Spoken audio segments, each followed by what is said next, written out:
everyone. Welcome back to the Stripe Show podcast, brought to you by OnCore Golf. OnCore designs high-performance golf balls for players of all skill levels and swing speeds. Get fitted for your perfect golf ball today at OnCoreGolf.com. Well, your two hosts, all we're missing is Froggy, Travis, but it's Thursday. We're back with your last-minute look into the Ryder Cup that starts finally tomorrow morning. I feel like it's been 3 weeks since we've seen a golf tournament on TV. But you are joining us live from Milwaukee before attending the action at Whistling Straits this weekend. Did you have a good travel day? Yeah, I just got in here in Milwaukee, my first time to the state of Wisconsin. I've already got some cheese here, a Milwaukee Best, that I'll probably crack into here a little post-podcast. But, yeah, I'm excited to be here. Whistling Straits is about an hour north of here. And I can tell you, I've been watching a little bit of the telecast on the way up. And being out here in Milwaukee, the wind is moving right now, and it almost feels a bit Scottish link style on the golf course right now. So we needed to warm up a little bit, which is supposed to, and the wind to die down just a little bit to give us the full home court advantage. But it's good to be here.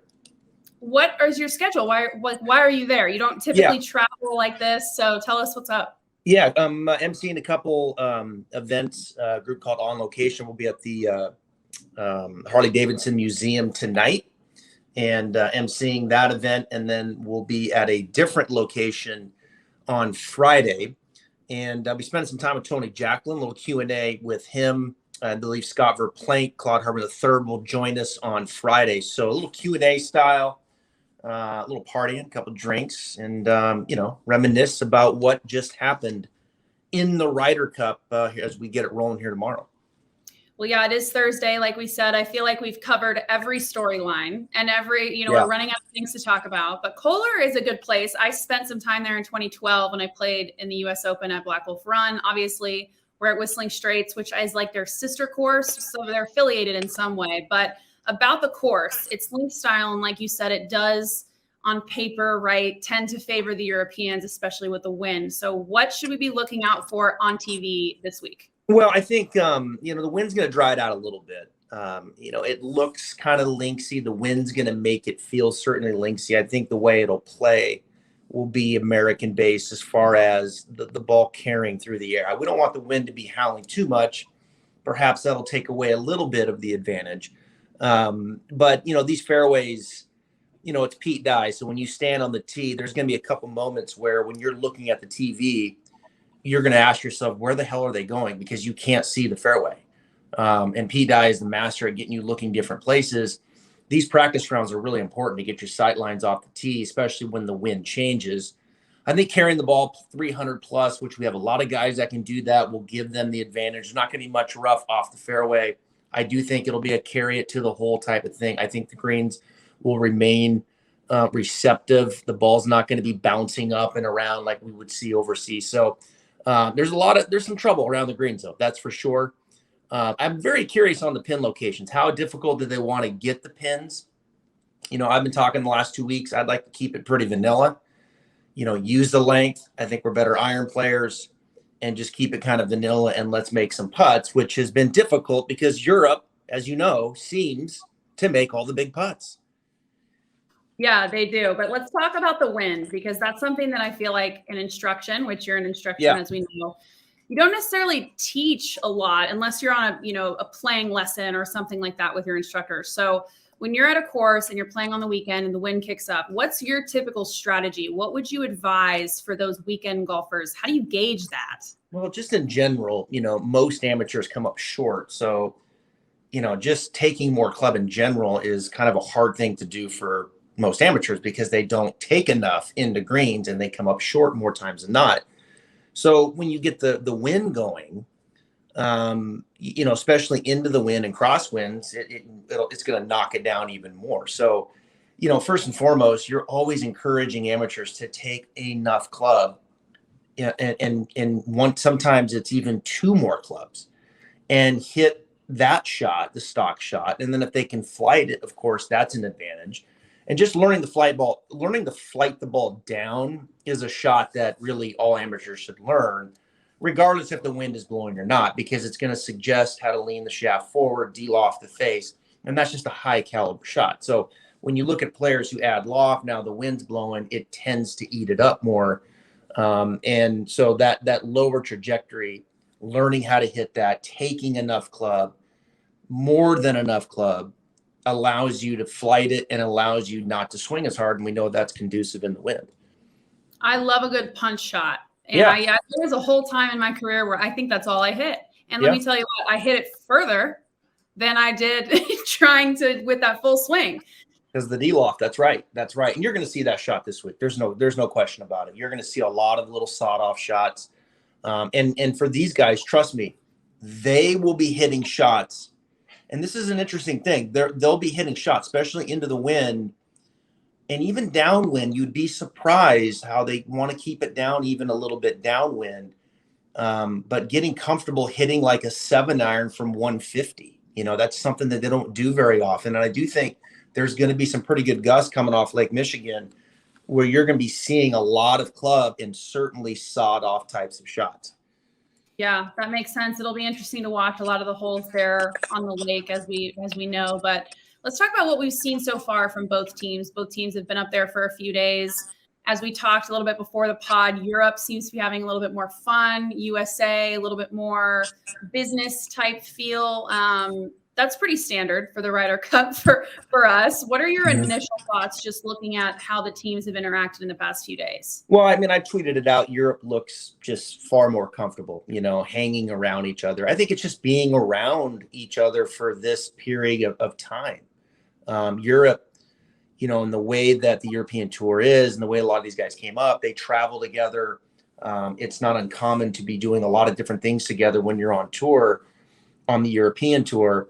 Eddie Pepperell talked about that on the podcast a couple months ago. And then, in the United States, it tends to be a little bit more like business-like. You kind of travel by yourself, and you have your own teams, and that's who you travel with, and then maybe a dinner or a dinner or two or something like that.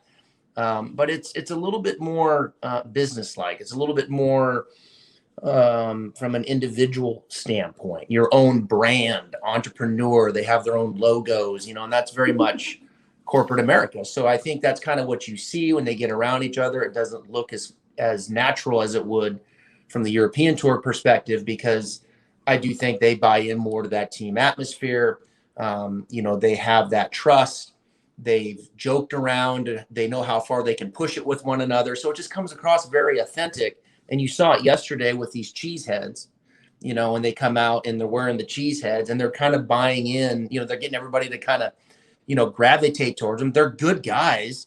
They're likable, and it's just brilliantly played. So, they just look loose. And I hope in the United States behind closed doors, they can, they're bonding and they're going to be able to come out and play instinctive and loose golf, because in the past, I don't think that's been the case. Europe certainly has.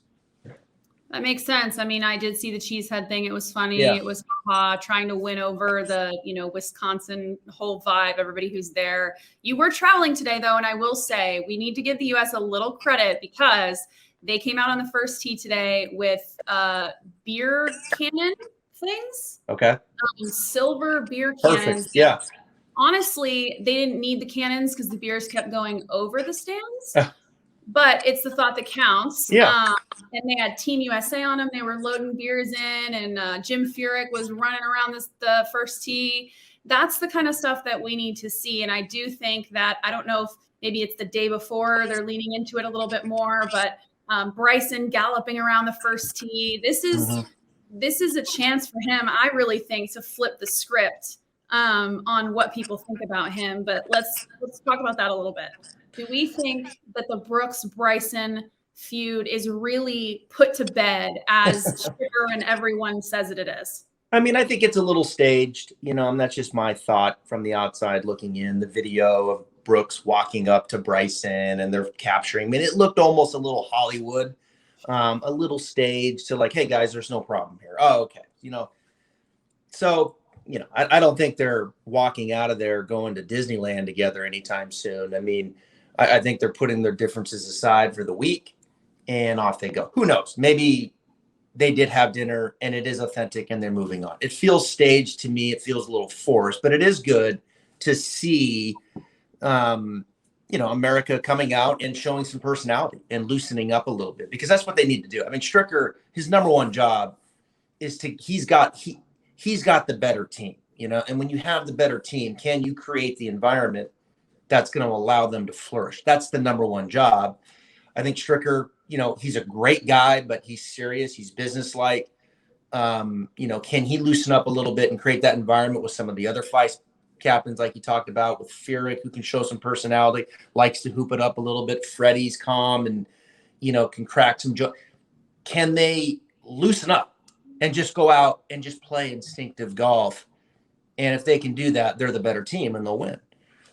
That's what's interesting about coaches when you have really good golfers, right? Because it's the same thing with like college and even high school coaches. Like you're not coaching them. You're more so putting them in the environment that they need to succeed. Right. And that's what I don't know if people really grasp fully is Stricker's just they're kind of babysitting, making sure everybody's like there and fine, and then putting them in the right situation to succeed. He's not going out there and telling them that their swing's too flat.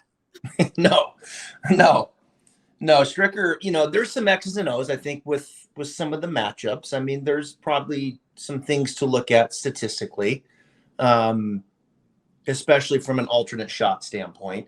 I've said all along, I think Stricker has to do two things. One is he's got to get that environment right where these guys do come together and play for something bigger than them, and they're loose. I mean, that's number one. Number two, I think he's got to get these alternate shot pairings right. They've got to come out of Friday morning at least 2-2. They can't come out of their 3-1. Now they start losing the mojo, and it's like, here we go again. Europeans are way better at alternate shot, and I think it's going to be really interesting to see.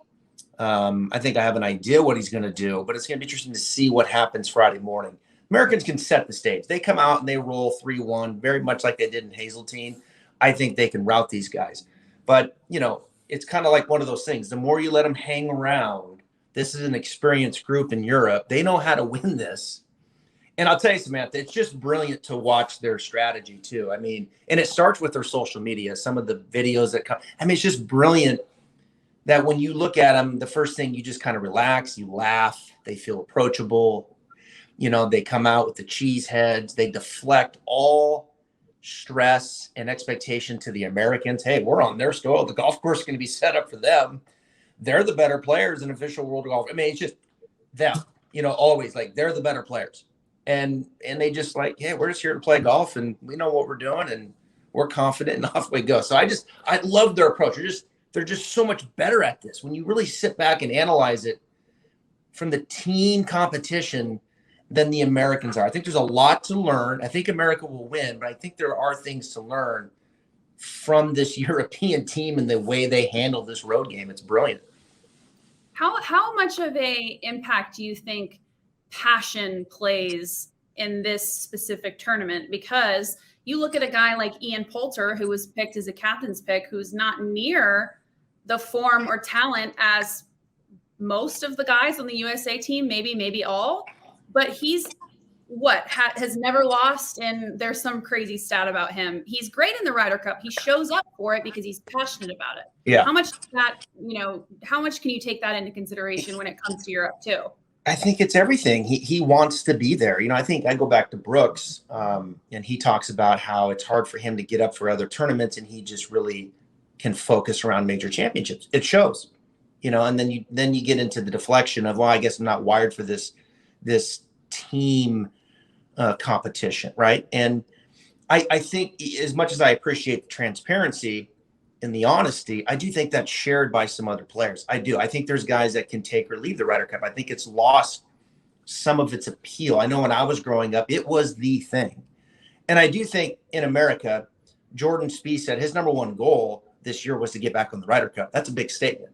So I think with Spieth and JT and Xander and Cantlay, I think it means a ton. I think there's a few that it means something, but it's not the most important thing. For Ian, it's the most important thing. And for a lot of these players, like a Lee Westwood, a Fleetwood, Sergio, if it's not the most important thing, it's right there. It's 1 or 1A, So that's the way they've been able to carry this tradition on. I think that was established by Seve and others, and really own it and it showed winning 9 of the last 12, where I think it's lost some appeal and it's lost some momentum on the American side. And I'm hoping we can recapture that. I think the one thing that I really like, Samantha, about the American team is that they have 6 rookies. I think with the rookies and the youth of this team, the average age is just under 30. They can come out and look, I wasn't here the last 10 years. This is our time. It's time to begin a new chapter, a new legacy, and let's restart this thing back up and let's get on a run of our own. And that's what I'm hoping happens. Yeah, I mean, it's definitely gonna be interesting to watch unfold, especially tonight. The pairings at 5 o'clock with the opening ceremony. But real quick, back to what you said about Brooks, because watch his press conference today. 2 interesting points that I took. One was somebody asked if he's ready to play 36 holes a day, which to me at first sounded like a stupid question. And then when I kind of absorbed it, I'm like, I guess that kind of makes sense. They don't usually play often, I mean, that's not a very walkable course, as we know. So it was interesting. He described himself. The first thing that came out of his mouth was, well, man, I'm like glass. And I'm like, what? And he kind of paused. Then he's talking about how fragile he is and how his knees are bad and his wrist is bad and blah, blah, blah. And he doesn't have his physio there. He says he's at 100%. But that I felt like was an interesting way to describe it.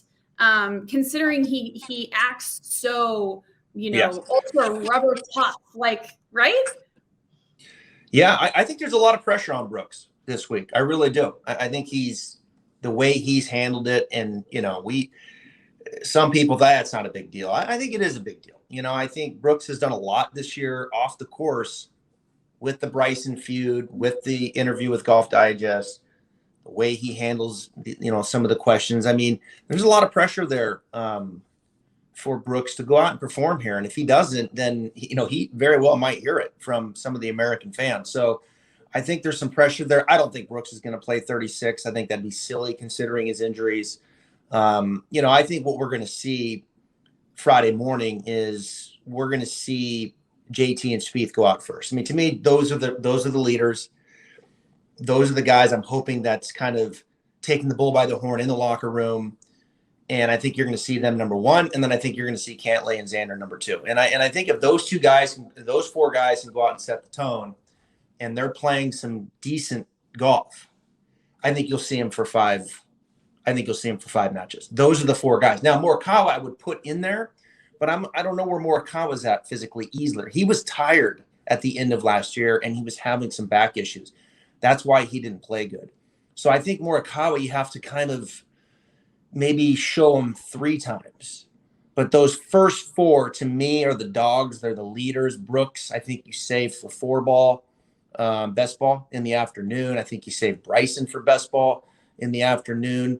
I could see DJ and Morikawa getting teamed up in the morning. And DJ is another one of those guys that I think could go 5. I would love to see DJ play his best golf of the year right now.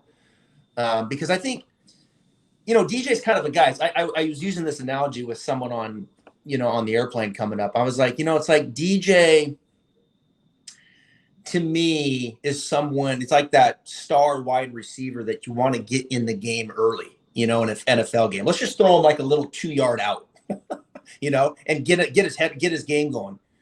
And DJ could be like that morning guy that could go out and just blitz it. And then just when DJ goes, it's like, get out of the way. Right. So I think DJ and Morikawa could get matched up in the morning. And I think it'd be interesting if DJ's on it, he could play 5. And then I'm holding on to Berger and Harris as the other ones. I'd like to see them play alternate shot. I have a feeling it's going to be Berger and Koepka, but I'm hoping it's Berger and Harris English. I like the Berger Harris English angle. I haven't heard that yet because I think everybody is so caught up on Berger Koepka, the Jupiter boys. Yeah, Florida State. Yeah, the whole thing. But I'll tell you what, you mentioned DJ, and I swear with all these storylines, it's almost like I forgot he was there, like going to be there. We haven't talked about DJ in so long. Yeah. He is good at that. But one point that I know you weren't there listening at the press conference with Koepka. about his comments towards Golf Digest. I just want to say this is a quote so I don't get it wrong. Quote, "I never said it was a negative experience," talking about the Ryder Cup. And then he says, "You guys spun it that way. I said it was different. I've never played any of these team events. I didn't play Walker Cup, didn't play Junior Ryder Cup, never played anything. I just said it was different. That doesn't mean it's bad. I enjoyed it. Like I said, I wouldn't be nervous on the first tee if I didn't care." So we don't have to go into that, but just wanted to he kind of got on the defense a little bit there and got a little bit, kind of caught off guard when somebody asked him about it. So it was an interesting take there. It is. And I think it's, I think for Brooks, like, look, we're cheering for Brooks. Like we need Brooks. To me, Brooks is this athlete, right? And he's this alpha male. And like, he's so, he positions himself that way. And, he's played other sports. So it's like this team competition can be, to me, it's like, gosh, Brooks feels like a good fit for this, but yet he kind of positioned it like it wasn't, and so here we are, and you add that up with the stuff that happened with Bryson, and it's been a distraction. And so like we need Brooks to come in and buy in, play great, and contribute to this Team USA. Brooks is a young guy. He's a dog when he's on. He's a great player, and we need him. We need our great players to come in and want to be there and buy in and contribute and play great. And I think Brooks with Finau 4-ball could be phenomenal. I think those two together Friday afternoon would be must-watch TV. Your 3 keys for USA to win. Rapid fire. Ooh, 3 keys. I feel like, the one thing that Europe's done in the past is their leaders and good players play well, and when you look historically, we know Tiger and Phil haven't played well. I think it's a good thing we're flipping the switch. I do. I think so. It's a new look. It's a new era, right? And I think that's the way you got to treat it. So who are the leaders? To me, it's Spieth and JT. I think they could go out and set the tone. I really do. I don't want to say like they have to play well to win, but I think them going out and setting the tone, because I think they're going to go out Friday morning, Friday afternoon, Saturday morning, Saturday afternoon, and Sunday morning. Like I think they're going to lead with them. That's what I would do. So I think that's number 1, that team. Number 2, I'm going to go then Patrick and Cantlay, following that up. They're 2 rookies. We have 6 rookies. Those 2, you've got Colin, you've got Harris, you got Scheffler, and you've got Berger. So 6 rookies, that's a big number, but they're all experienced. They know how to play. So I think that team could be interesting as number 2. And then, I don't know. I think number 3, you could go a number of different ways. There's probably a guy that we're not talking about that's going to capture us 3 points. Finau is the lone bright spot in France. He played well there. But it feels like number 3's got to be some kind of Brooks Bryson contingency. Like one of those guys has to be good. They can't both go out and go 0-3 like Bryson did 3 years ago. So we need those guys to one of those guys, I think, to step up and follow the lead of those first 2 groups. Well, I'll say, I know that you aren't rooting for it, but I still have hope that Stricker will put Bryson and Brooks together. If he wants to break the internet, if he wants to be, I think he does it, and I'm going to hold on to that. And then when he does it, we can say that I was right. I think Carson Daly's going to come in and give a motivational speech, why that shouldn't happen. Yeah. So, apparently Carson Daly is flying up to give a motivational speech tonight to Team USA, which makes about as much sense to me as when I see Michael Phelps narrating the Ryder Cup commercial on NBC. Well, there's not a lot of options for America to have guys come in who've had a lot of great success as of late to give that speech. The guy that needed to give the speech was the guy I had the podcast on Monday, which is Lanny Watkins. He's the only 2 guys that have had more success than Lanny Watkins playing is Arnold Palmer and Billy Casper. So Lanny Watkins is the guy to have him go in there, but I think Lanny would go in there and perhaps rough them up a little bit, and give them some tough love, which isn't a bad thing either. But probably not the place right before you go out and play. So they haven't had a lot. Carson Daly's a very interesting pick. I don't know. But let's hope they come out, they're loose, they play, and they set the tone early with those two groups. Maybe the whole thing is just a promotion for Golf Pass. Probably. That's Yeah. what I think. That's the only thing I could draw from Carson Daly. I don't even know. So Harrington is going to get a tattoo of the winning score if Europe wins. Okay. Last thing you'll say, if you had to go with, not just because you live in the U.S. and you want them to win, do you really think the U.S. is going to win by logic? I do. I think they're going to win. This golf course is set up for them. I just think the competitors that they have in there, I think this could be the beginning of kind of turning the tide. I was very happy to see the 6 rookies make it. I think Jordan and JT can be the logical leaders. They're young guys. DJ's the oldest. He's not even that old. Brooks is going to be around. Cantlay and Xander are coming into their own. I mean, like they can put on a run here. They can get on a run here. And I think home field advantage. Hey guys, let's rally this up a little bit. Let's come together. Let's go out and let's beat these guys' ass, right? Because when you look at them on paper, it's not close. From a strokes gained total standpoint, I'll give you just a little feel here before we jump off. Strokes gained total, okay, over the last 100 rounds. So this year, for the most part. Jon Rahm, we know, is number one. He's Jon Rahm's best player. And Jon Rahm and Rory have to go out and play well because the Europe best players historically have played well. I do think the kicker for Europe, real quick, I've been asked this, is Fleetwood and Hatton. I think those are the two guys. They haven't played good this year. Fleetwood lost his card. Those two guys need to play well. If they don't, I think it's going to be difficult for them. So Rahm's one. Then it goes DJ, Xander, Cantlay, Berger, Thomas, Bryson. Okay, so the next 6 guys are Americans and strokes gained total. Then it goes Victor. And then we jump into Finau and Morikawa. It's just front-loaded strokes gained total last 100 rounds. Then you go all the way to the bottom. And the last 6 guys, there's 24 players. 19's Lowry, 20's Garcia, 21's Poulter, 22's Fleetwood, 23's Westwood, 24's Wiesberger. The last 6 guys, strokes gained total last 100 rounds, are on the very bottom from Europe. So that's a pretty big difference when you look at it from a statistical standpoint. But you don't play golf on paper. You play it on the links. Europe does a brilliant job of coming together as a team, the trust, they play with heart, and they deflect and they position things so beautifully, I think, to the public. It adds pressure and expectation to the United States, who tend to play tighter. So we'll see. Can they come out and play loose, set the stage, and put these guys away? I think they can. And I think they could do it to the tune of, what was it?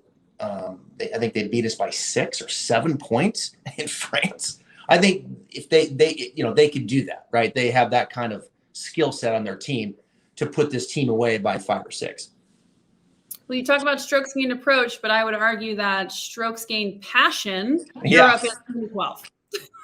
It means more. I think through and through it does. I mean, yeah, man to man, perhaps not, right? You can't put a blanket over but I think through the bag and all the players and caddies and vice president, there's this is how it goes. This is important. And it's beat into you. Very similar to like right here, like cheese in the Green Bay Packers. It's beat into you when you're young, and then you watch it and then you come up and you're a part of it. And it's like, dang right.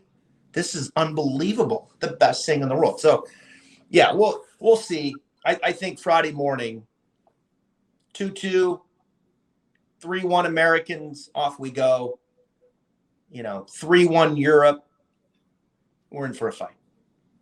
Well, we'll see, and you'll be right there on the ground to watch it. So Yes. Be sure to stay tuned to Travis Fulton Golf on Instagram.